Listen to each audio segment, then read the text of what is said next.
안녕하세요. 세상에 둘도 없는 리뷰 둘리뷰이고요. 저는 지금 실제로 서울 소재 그 종합병원에서 간호사로 근무를 하고 있고요. 지금 근무한 지가 7년 반이 넘었어요. 연차로 따지면은 8, 9년 차 정도로 이렇게 계산이 되고 있습니다. 이렇게 하면 제 나이가 나와서 웬만하면 연차를 밝히진 않으려고 했는데 5명의 신규 선생님들을 키워봤고요. 근무하다 보면은 정말 신규 간호사 선생님들이 입사했다가 퇴사했다가 엄청 사직률이 많은 편이잖아요. 다른 직장에 비해서. 저는 그 부분에 있어서 신규 선생님들한테 꼭 해주고 싶은 4가지에 대해서 이야기해보고자 이 자리에 나왔습니다. 이 영상을 끝까지 시청하셔야 되는 선생님들의 그 적응증에 대해서 말씀을 드리겠습니다. 특정 선생님 이름만 들어도 가슴이 터질 것 같은 심계양진, 자존감이 바닥을 치다 못해 저기 지하 안반수까지 다 있다. 그 스트레스 과다로 인한 불면, 속 건드리기만 하면 눈물이 쏟아질 것 같은 기분 부전 장애, 과다한 스트레스로 인한 폭식이나 폭음을 반복하는 형태, 그런 증상들이 지금 나타나는 선생님들은 이 영상을 끝까지 시청해 주시길 바랍니다. 우선 첫 번째, 어떤 것을 공부해야 될지에 대해서 말씀을 드릴게요. 선택과 집중을 해야 된다고 생각을 합니다. 우리의 두뇌 용량은 한정적이잖아요.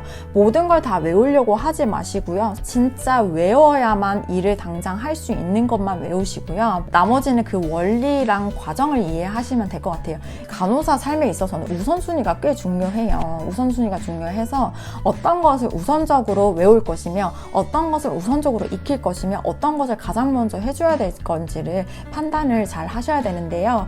시간이 제한적이잖아요. 너무 하나하나 깊은 것부터 공부를 하기 시작하면은 너무 공부할 게 많고 너무 외울 게 많아요. 그러니까 우리가 관점은 간호사의 관점으로 공부를 해야 된다는 걸 잊지 마시길 바랍니다. 예를 들어서 제가 일하는 병동이 서저리 파트니까 그 수술과 관련돼서 설명을 드려볼게요. 수술 환자가 병동으로 리턴을 했어요. 리턴을 했을 때 가장 먼저 해야 될 것은 바이탈 사인 측정이에요. 수술 부위도 보는 것도 맞지만요. 그거는 왜 그러냐면 수술 환자가 1순위로 위급한 거는요. 블리딩이에요. 출혈이 없는지 감시하는 게 바이탈 사인 측정이죠.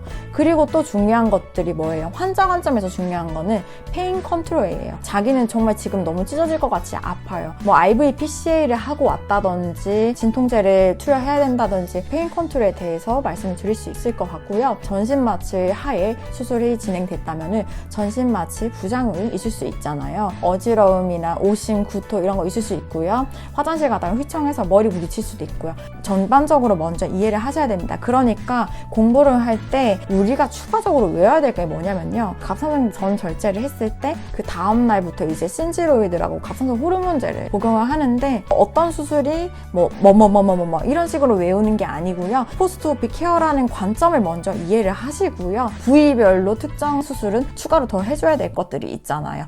그런 것들을 공부를 하시는 겁니다. 그렇게 하면은 사실 어떤 수술 환자를 받더라도 우리가 독립을 했을 때 당황하지 않고 포스트오피 케어를 할 수 있습니다. 저는 이게 되게 중요하다고 생각을 해요. 우리가 무작정 다 외울 게 아니고 이렇게 전반적인 이해의 흐름을 먼저 파악을 하고 환자에게 설명을 해줘야지 딸딸 외우는 공부는 하지 않으시길 바랍니다. 그리고 이거는 제가 친구 선생님한테 항상 강조하는 건데 나만의 커닝 페이퍼를 만드세요. 저는 아직도 지금 8년차, 9년차가 다 됐는데도 커닝 페이퍼 없으면 일을 하지 못해요. 제가 갖고 다니는 그 판때기 있잖아요. 판때기 뒷부분에 보면은 다 커닝 페이퍼거든요. 그러니까 그런 거죠. 우리가 머리로 외워야 될 게 있고요. 우리 기억력을 절대 믿지 마세요. 머릿속으로 외우고 있는 게 그게 진실은 아니에요. 기억은 왜곡되거든요. 그렇기 때문에 그 기록이 기억을 지배한다고 생각을 하는데 기록에 많이 의존을 해야 된다고 생각을 해요. 그러니까 무조건 머릿속으로 외우려고 하지 마시고요. 나만의 커닝 페이퍼를 만들어둬서 이런 검사를 할 때는 이런 준비가 필요하다. 이런 것들을 좀 내가 알아볼 수 있게 편하게 이렇게 정리를 해가지고 내 차트 뒤에 이제 꽂아두고 이렇게 커닝 페이퍼로 사용하시면 될 것 같습니다. 내 기억을 절대 믿지 마시고 그리고 선택과 집중을 해서 내 머릿속을 채우도록 하시길 바랍니다. 그리고 두 번째는요. 자존감 관련된 문제예요. 물론 물론 지금 태움이 많이 없어지긴 했지만 나에게 오는 비난을 내가 스스로 이제 봤을 때 인과관계가 전혀 없는 말도 안 되는 그냥 기분풀이였다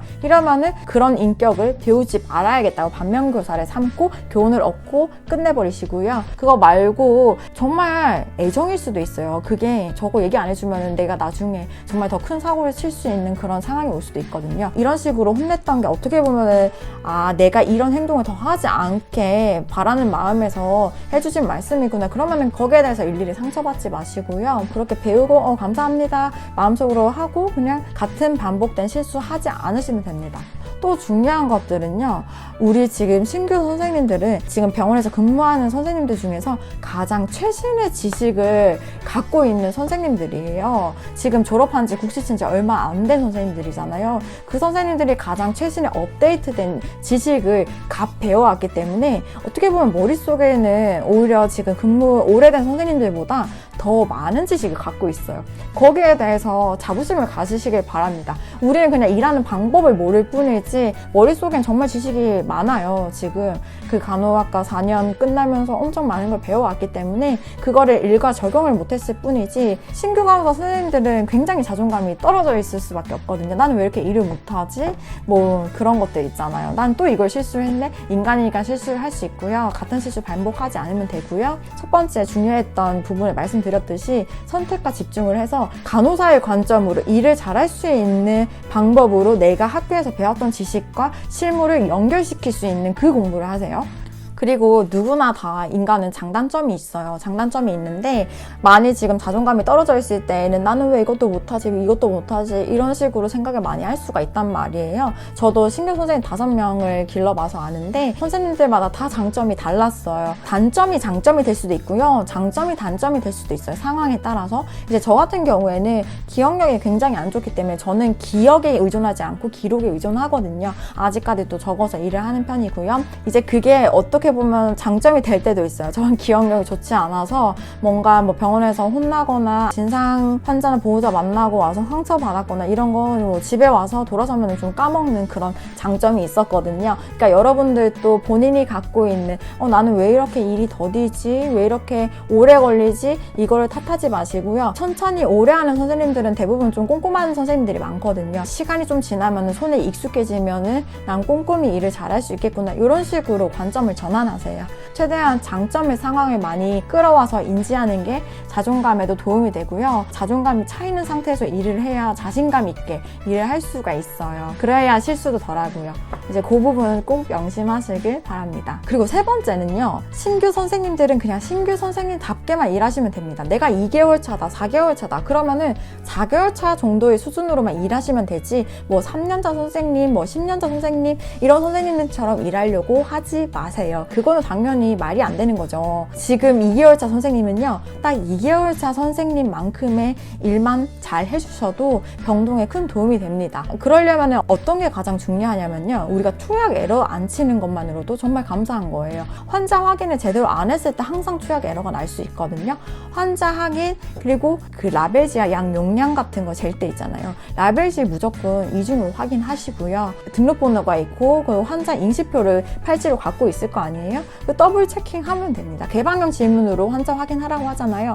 그것만 잘 지키면 됩니다. 그럼 투약 에러 없을 수 있어요. 2개월차 선생님이 그것만 잘해줘도 정말 2개월차만큼 병동에 도움이 됩니다. 또 그것 말고도요. 손 씻기 6단계 있잖아요. 그것도 신규 선생님 때부터 이게 습관이 안 되면은 손 씻기가 습관이 잘 안 돼요. 그렇기 때문에 이거는 신규 선생님 때부터 일부러 의식해서라도 6단계를 무조건 맞춰서 씻으시고 알코올 젤로 씻을 때도 6단계에 맞춰서 꼭 씻으시길 바랍니다. 그리고 또 일단 해보자는 그 적극적인 태도가 좀 중요한 것 같아요. 최대한 많이 해봐야 빨리 늘거든요. 진짜 예쁨 받는 행동 중에 하나가 전 그거라고 생각해요. 내가 나중에 그 독립을 했을 때 내 일이 좀 빨리 끝났다. 물론 그런 일이 잘 없긴 하지만 만약에 좀 빨리 끝났다. 그 다른 선생님 방에 뭐 이제 응급실에서 환자가 온다고 연락이 왔어요.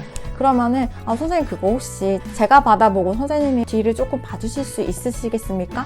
이렇게 여쭤보시고 이렇게 받으려고 하는 그런 거 있잖아요. 그러니까 응급실 환자를 받을 때에도 최대한 많이 받아봐야 그게 또 어느 정도 익숙하지. 이런 식으로 스스로 좀 찾아서 배워간다면은 정말 금상첨화가 될 수 있습니다. 그렇다고 이게 내일도 제대로 못한 상태에서 막 그렇게 남일에 대해서 간섭하고 그러진 마시고요. 그런 거 말고 왜 그런 그 분위기 있잖아요. 어느 정도 정말 여유 있는 분위기에서는 그런 거 하나쯤은 할 수 있다고 생각을 해요. 좀 적극적인 태도로 좀 찾아간다면요. 일을 금방 배울 수 있을 것 같아요. 제가 결국에는 드리고 싶은 말씀은요. 신규 선생님들 누구나 다 겪는 그런 시즌이 있거든요. 어느 정도 극복이 되면요. 정말 일 잘하는 간호사가 될 수 있어요. 이거는 정말 어디까지나 시간차예요. 누구나 다 일 잘하는 간호사가 될 수 있고요. 그 속도는 누구나 또 다를 수가 있어요. 근데 제가 아까도 말씀드렸다시피 장단점이 다양하게 갖고 있기 때문에 나만의 장점을 끌어내서 위축되어 있는 내 자신에게 오늘 하루 관두지 않고 잘 버틴 것만으로도 고생했어, 잘했어.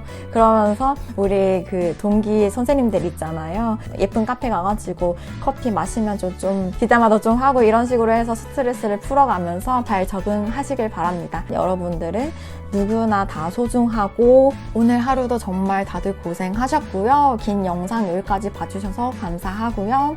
혹시 더 궁금한 거나 아니면은 개인적으로 뭐 상담 요청을 할 게 있거나 질문하고 싶은 거나 이런 게 있으면은 댓글로 남겨주시면은 대댓글로 남겨드리던지 아니면 다음 영상에 참고해서 반영하도록 하겠습니다. 오늘 하루도 정말 고생 많으셨어요. 내일 또 화이팅 합시다. 감사합니다.